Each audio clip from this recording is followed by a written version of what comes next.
طور پہ بھارتی پنجاب میں جی ان سکھوں کو ٹارگٹ کر کے اپنے لوگوں کو ٹارگٹ کرتے ہیں، اس کا خمیازہ مودی اور اس کا بھارت بھگتے گا۔ یہ میں آج آپ بی پر نوٹ کر کے رکھ لیں کہ انہوں نے بیج بو دیا خالصتان کا، اور یہ اس کو بھگتنا پڑے گا۔ لیکن ہم نے دیکھا نا کہ ہم آخری لمحے تک کہتے رہے کہ ہم امن چاہتے ہیں، ہم یہ خواہش رکھتے ہیں کہ خطے کا امن برباد نہ ہو، لیکن ہمیں مجبور کیا گیا۔ ساتھ رہیے گا، اپنے ناظرین کو ہم یہ دکھا بھی رہے ہیں کہ ڈونلڈ ٹرمپ کی جانب سے جو سماجی رابطے کی ویب سائٹ کا استعمال کرتے ہوئے پوری دنیا کو ایک اہم پیغام دیا گیا ہے۔ اسی پر بات کریں گے، سینئر اینکر پرسن طلعت حسین صاحب ہمیں جوائن کر چکے۔ طلعت صاحب، بہت بڑی خبر ہے، ٹرمپ یہ لکھ رہے ہیں کہ فیصلے پر دونوں ممالک مبارک کے مستحق ہیں، پاکستان اور بھارت نے سمجھداری سے کام لیا۔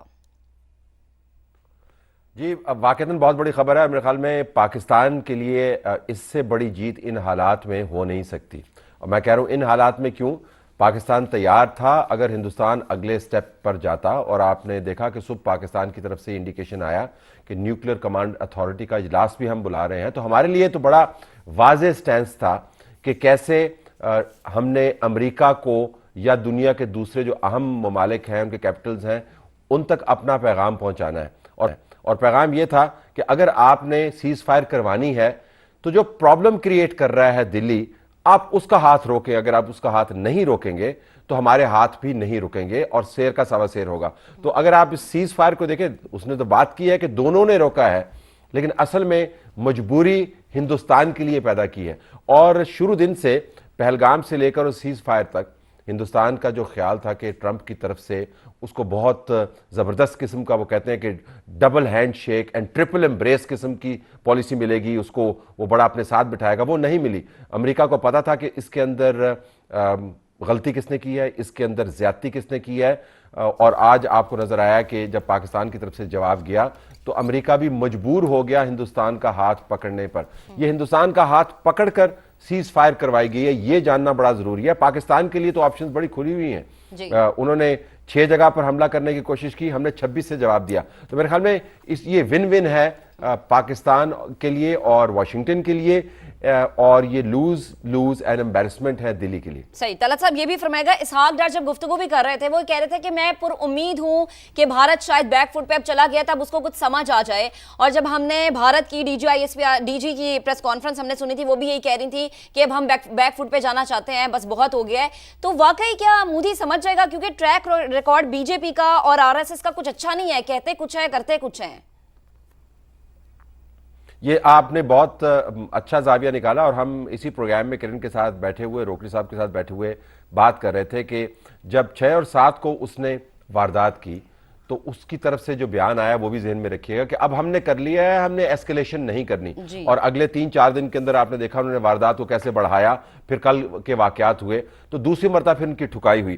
ہم یقیناً ان کے اوپر یقین نہیں کر سکتے، لیکن اس وقت جو یقین کو توڑنے والے ہوں گے وہ پھر ان ضامنوں کے گلے پڑیں گے جن ضامنوں کی طرف سے ٹویٹ آ رہا ہے، اور وہ ہے ڈونلڈ ٹرمپ۔ تو اگر آپ دوبارہ سے واردات کرنا چاہتے ہیں تو یہ یاد رکھیے گا کہ اس مرتبہ جو غصہ آپ کی طرف آئے گا وہ صرف پاکستان کی طرف سے نہیں آئے گا، ڈپلومیٹکلی آپ آئسولیٹ ہو جائیں گے۔ ابھی بھی مودی کے لیے اندرونی طور پر بہت مشکل ہے، بلکہ اگر ہمارے پاس وہ تصویر ہو جس کے اندر وہ اپنی تمام فوج کے لوگوں کے ساتھ بیٹھا ہوا ہے، اس کے نیشنل سیکورٹی ایڈوائزر بھی بیٹھے ہوئے ہیں، وہ ایک ریمارکیبل تصویر ہے۔ لگتا یوں ہے کہ مودی اگلے فیز کے اوپر جانے والا ہے، لیکن جو خبر وہاں سے نکلی ہے وہ یہ، اس کی آرمی نے اس کو بتایا ہوگا کہ 26 پوائنٹس پہ پاکستان نے پینیٹریٹ کیا ہے، 8 ہماری بیسز کو انہوں نے ہٹ کیا ہے، ویسٹرن بارڈر کو انہوں نے اٹیک کیا ہے، اور ہم ان کا ایک سنگل جہاز انگیج نہیں کر پائے۔ تو میرے خیال میں اس کے بعد مودی کے لیے فیصلہ کرنا آسان ہوگا، لیکن پولیٹیکلی اگر آپ مجھ سے پوچھیں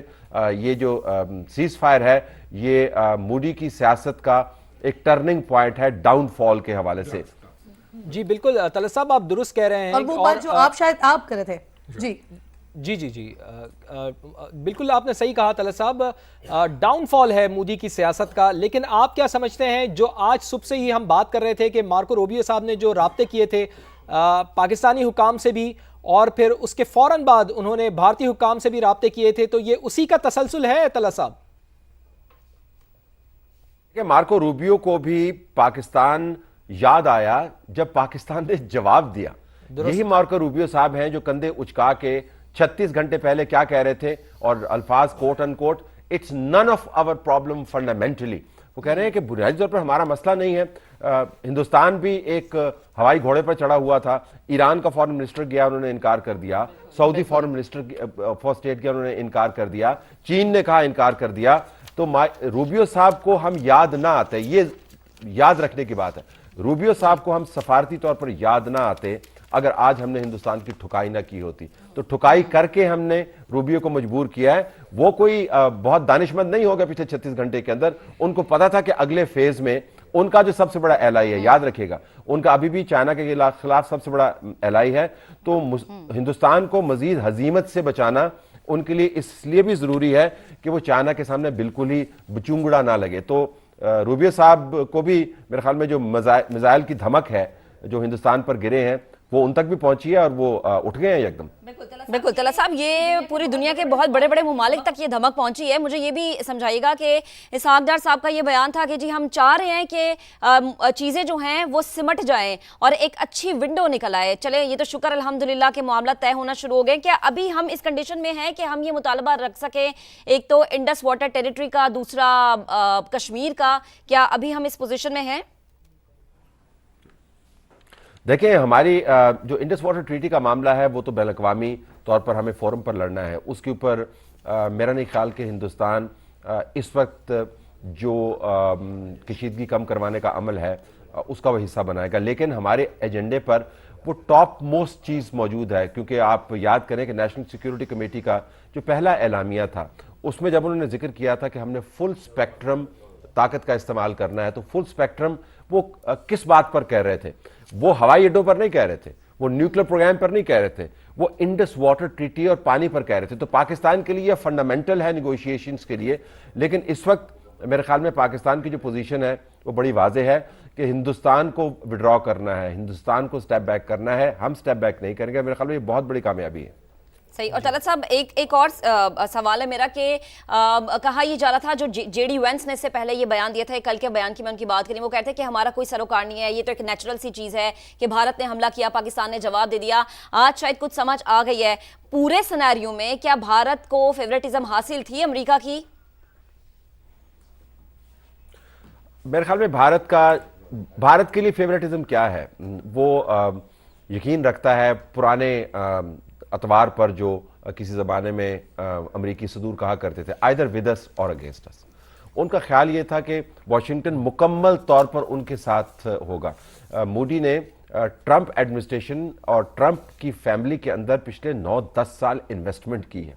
انہوں نے امریکہ میں جا کے بہت ان کے ساتھ گرم جوشی کے ساتھ کھانے کھائے ہیں, ان کو اپنی پگڑیاں پہنائی ہیں, ان کو اپنے چوغے پہنائے ہیں. اور ان کے ساتھ جب وینس صاحب موجود تھے, جب پہلگام کا واقعہ ہوا, تو وہ ٹریڈ ڈیل کر رہے تھے. India was one of the first countries to offer the U S A trade deal, اور ساتھ ہی $13 بلین کے ان سے ڈیفنس ایکوپمنٹ بھی انہوں نے خریدا تھا. تو ہندوستان کا خیال تھا موڈی بالخصوص کہ اگر وہ ڈالر پھینکتے رہیں گے تو ٹرمپ ان کے ساتھ رہیں گے. اس مرتبہ ان کو ملا یہ نہیں, کیونکہ ٹرمپ کے سامنے بڑا واضح ہے کہ پاکستان ان کے لیے اسٹریٹجیکلی بہت اہم ہے. افغانستان کے حالات ان کے سامنے ہیں, چین کے ساتھ ان کا کمپٹیشن ہے, وہ پاکستان کی سپورٹ لوز نہیں کر سکتے. اور لیکن سب سے اہم بات, اگر پاکستان اپنی ٹانگوں پر نہ کھڑا ہوتا, اگر پاکستان جواب نہ دیتا, تو میں آپ کو یقین سے کہتا ہوں کہ روبیو صاحب جو ہیں یہ کہہ رہے ہوتے کہ انڈس واٹر ٹریٹی بھول جاؤ اس کو, آپ نے میزائل نہیں اڑانے, ہمیں ڈکٹیٹ کر رہے ہوتے, ہندوستان کے ساتھ کھڑے ہوتے. وہ تو ہم اپنی ٹانگوں پر چونکہ کھڑے ہو گئے تو سب کو خیال آ گیا. ایگزیکٹلی, یہاں بھی پھر ہمیں اپنے آپ کو کریڈٹ دینا ہوگا نا کہ ہم نے وہ پوزیشن لی کہ جس کے بعد پھر امریکہ کو باقاعدہ ثالثی پر آنا پڑا. اور جب کوئی بچہ اس طرح سے پاگل ہو جاتا ہے, جب کہیں جنگی جنون طاری ہو جاتا ہے, تو پھر اسے ایسے ہی سیدھا کیا جاتا ہے. ایک ٹھوکتا ہے جیسا کہ آپ بتا رہے تھے, ایک رات بھر سمجھاتا ہے, اگلا صبح سارا دن اس کو ٹھوکتا ہے, اور پھر اس کے بعد شام کو پتہ چلتا ہے کہ اچھا جی سیز فائر ہو گیا ہے. تو یہی کچھ ہوا ہے بھارت کے ساتھ. ساری رات امریکہ نے سمجھایا ہے, سارا دن آج پاکستان نے ٹھوکا ہے, اور پھر اس کے بعد فائنلی ہمیں پتہ چلا ہے کہ یہ سیز فائر ہو گیا ہے. الحمدللہ سیز فائر ہو گیا. بچوں کی تربیت کا جو آپ نے ماڈل پیش کیا بڑا دلچسپ ہے. میرا اس پہ ایک اور ہے, میں یہ سمجھتا ہوں کہ جو جیسے دیکھ کے sequence, Trump was never for India. جو مودی ہے ان ساروں کی انویسٹمنٹ تھی کملا پر جی, اور ٹرمپ کو تو انہوں نے ڈچ کیا. اور ہم پولیٹیکل لوگ جو ہے نا, جو ہمیں الیکشن میں خراب کرے, ہم نہیں بھولتے اس چیز کو. یہ ایک فیکچول چیز ہے.